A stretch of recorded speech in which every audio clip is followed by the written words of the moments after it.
Example number 1. If x plus 1 comma y minus 2 is equal to 3 comma 1, find the values of x and y. So इसको कैसे solve करेंगे? It's very simple. We will write this way. Since the ordered pairs are equal, means ordered pair मतलब ये bracket में ये देखें x plus 1 y minus 2, this is a pair of what? x plus 1 और y minus 2. Similarly, right hand side में देखोगे 3 and 1, this is another pair. So, since the ordered pairs are equal, the corresponding elements are equal. ये pair इस pair के बराबर है, that means we are saying कि x plus 1 is equal to 3, x plus 1 is equal to 3 and y minus 2 is equal to 1. ये जो है इसके बराबर है, ये इसके बराबर है, ये लिख सकते हैं. So देखो हमारे पास दो इक्वेशन हो गई, इससे हम क्या पता लगा सकते हैं? x की वैल्यू और y की वैल्यू पता लगा सकते हैं. 1 को इधर ले जाओ, यू कैन फाइंड आउट. तो x is equal to 2 and y is equal to 3. So this is the simple way to solve the equation. Clear? Let's take one more example. This is example number 2.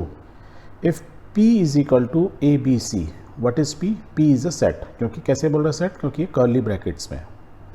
And q is another set having an element r. एक ही element है, इसमें 3 element है, इसमें r है. Form the set P and Q means we want a product of P and Q. और P and Q क्या है? दो सेट्स हैं. और उल्टा बोले Q and P. अब P and Q निकालो और Q and P उल्टा ऑपोजिट भी निकालो, मीन्स प्रोडक्ट निकालना है. Are these two products are equal. और जब हम निकाल रहे हैं तो हमको ये पता लगाना है कि ये बताना है आंसर, इस क्वेश्चन का आंसर देना है कि whether the product of P is equal to P into Q is equal to Q into P. बराबर है कि नहीं है? क्लियर? सो कैसे सॉल्व करेंगे? बहुत simple. Product of two sets आपको मालूम है, तो will write by the definition of Cartesian product of two sets we can say P into Q is equal to this much. और ये आया कैसे? हमने सिंपल किया कि पेयर्स बनाए. A का R के साथ AR पहला पेयर, फिर B का R के साथ सेकेंड पेयर, C का R के साथ थर्ड पेयर, कर्ली ब्रैकेट्स लगा दिए and this is what is called product of two sets. और यदि इसका रिवर्स पता लगाना है Q इंटू P, वो अपोजिट हो जाएगा. इसमें देखो Q पहले है तो R जो है Q का एलिमेंट है, तो एलिमेंट ऑफ Q पहले आएंगे. तो R के साथ क्या आएगा? A, R के साथ A, R के साथ B, R के साथ C. So again we have 3 pairs and this is what, curly bracket लगा दिया, this is product of two sets.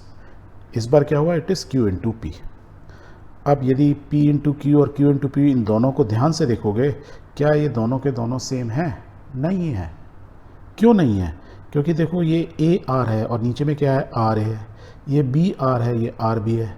और हमको मालूम है ये जो पेयर है, हमने क्या सीखा था? हमने ये सीखा था कि the first element of a pair या second element of a pair, ये बेसिकली एक पॉइंट को रिप्रेजेंट करते हैं in a plane.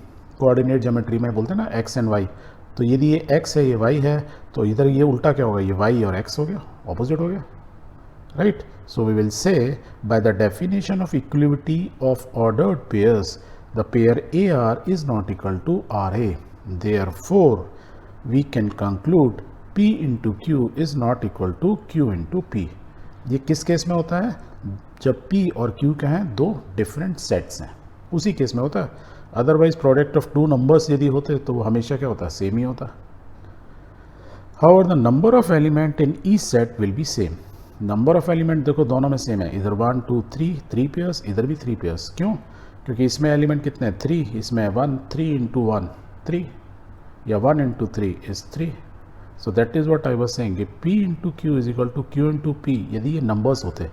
Because these are two different sets, इसलिए प्रोडक्ट क्या होगा? इक्वल नहीं होगा.